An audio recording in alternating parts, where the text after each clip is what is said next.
Hey, I want you to meet Ellen. Now, Ellen reached out to me in an email asking how she can look more youthful, but currently there are 3 hair mistakes that are kind of standing in her way. So I'm going to walk you through exactly what those mistakes are and more importantly, how she can correct them so she can get a more youthful look. Okay, now if you're a veteran to this series, why don't you go ahead and comment below and let me know if you can spot the 3 mistakes that I'm currently seeing. But if you're new to the channel, welcome. My name is Justin Hickox. I've been doing hair since 1995 professionally, and I've owned my own salon since 2000. And this series is very simple. I help people navigate their hair concerns so they can get a more youthful look, and it's all based on an email that they send me.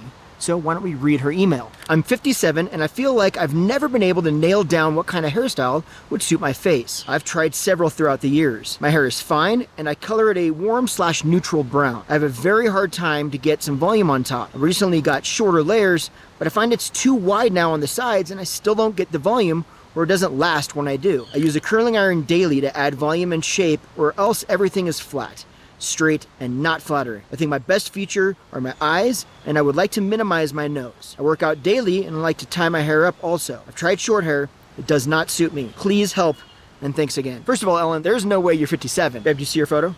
No, come here. Come here. Look. She's 57. She's not 57. There's no way she's 57.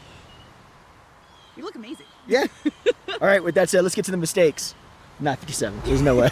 Okay, now mistake number 1 is actually kind of a combo of 2 different things that I'm just gonna work into one mistake. And that is that the length is just a little bit too long. Now, it's by no means that I think Ellen needs to go short. It's just to say that right now, if you remember her email, she mentioned that the top is laying flat and she just got shorter layers, but it still doesn't quite feel like the top is getting enough volume. And the concern here is the length dictates the layering, which means that as long as the length is, the layers on top have to be a certain length or long enough to balance with that length.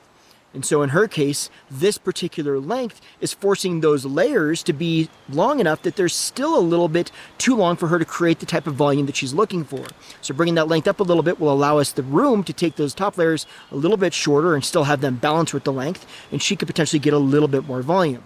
Now the second part to this is that the bottom is just a little bit too layered. And when that happens, which I see very often in lengths like this, it ends up actually making the bottom look a little bit thinner than it really is. And so taking that length up and letting some of that fill in at the bottom a little bit, or letting some of those layers fill in at the bottom a little bit, will help to make her hair actually look thicker, which kind of makes it look healthier, and many times healthier hair can kind of have more of a youthful feel. Okay, so if we did bring that length up a little bit, this is what that would look like. Now, as you can see from both the front and the profile shots here, it doesn't make a huge impact. However, it does start to make the bottom look a little bit denser, and more importantly, it gives us the room to start taking those layers a little bit shorter on top to help create the volume that we want to achieve. And this is definitely a scenario where we're not trying to see a massive difference yet. It's going to be the combination of all of these mistakes and suggestions that are going to create the larger impact.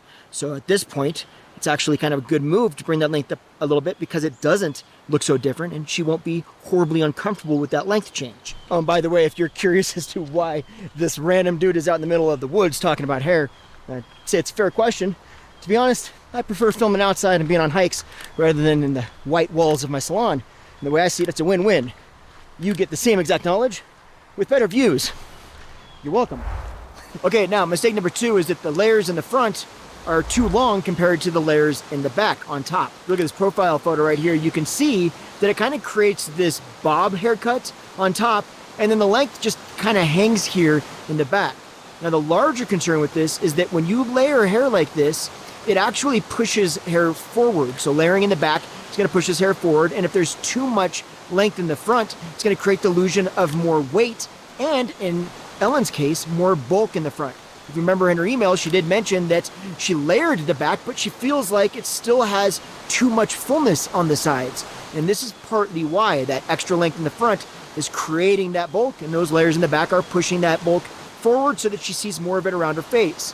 So if we actually lighten these layers up in the front, it would help to not just allow her to get more volume in the front, which would look like volume in the top, it would also help to take some of the bulk out of the sides and create less of that concern that she's been dealing with. So if we did layer that front just a little bit more, this is what that would look like. Now, as you can see, not only do these layers help to lighten up the front so she gets a bit more volume, but it also makes more sense from the profile as it looks more like one haircut versus a bob with extra length below that doesn't really make that sense. Now I also had these layers in the front land basically at her cheekbones, which is going to help to accentuate cheekbone structure instead of adding that fullness in the side that's been basically just accentuating more cheeks. Okay, now mistake number 3 isn't necessarily about her shape currently. It's kind of about her styling process, and that is that she's using a curling iron to create the kind of volume that she wants to see out of the shape. It's not that curling irons are bad, because they're totally fine. For her situation, it's actually creating just kind of the wrong curl pattern. You can see on this front shot right here, you can see that it gives her volume right at about the cheeks instead of like the cheekbones.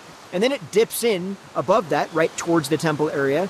And that is creating more of the illusion there's more fullness around her cheeks.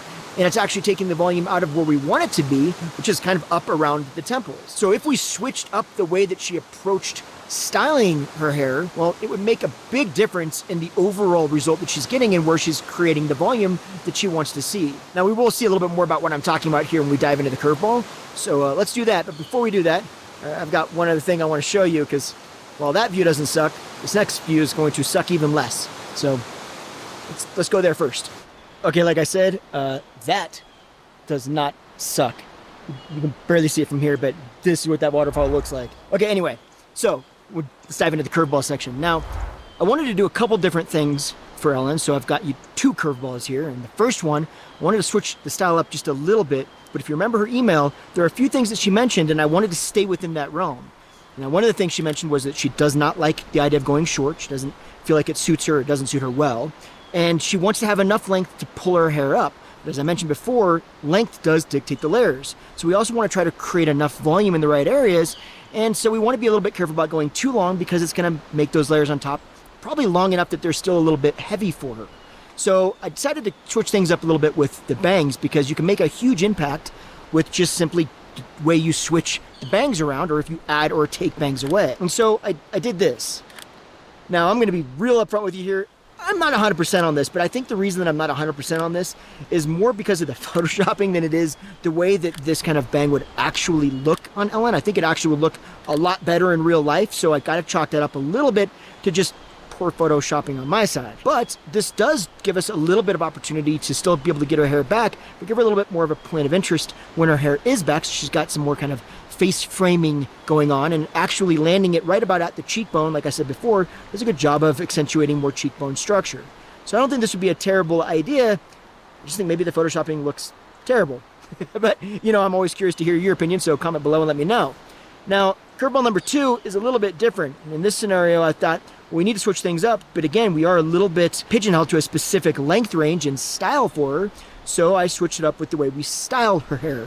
And I think this might go a long way for her. Now, I actually like this look because it basically incorporates the same overall shape that we were talking about from just addressing the mistakes that are happening, but it gives it an entirely different look, and it actually takes the volume out of the areas that we don't want it, around the side and at the bottom, and creates more volume up around the temple area and the top where we do want it.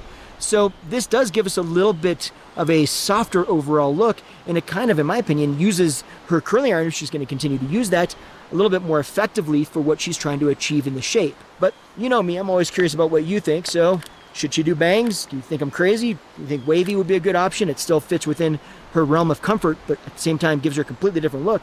I think it might not be a bad move. So what do you think? Comment below and let me know. Otherwise, Dion and I are going to hang out here and enjoy this terrible view. Because again, babe, this view doesn't suck, right?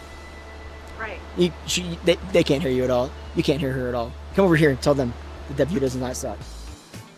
This view does not suck. Yeah, see? She's talking about me. Heads up. Did you hear her say that? Okay, I'm out of here. I gotta go. You have a great one. We'll see you next Tuesday. Okay, before you take off, I have a secret for you. So when we started this actual hike, they told us that it was a 5 mile in and out, and you hike back to this really cool waterfall. So the last little scene where I showed you that waterfall, I figured, oh, well, that's the waterfall, and if I get too close to that, I won't be able to get it all into frame, so I wanted to film there so you could see it. And yeah, well, I was wrong. The waterfall that they were talking about is this one.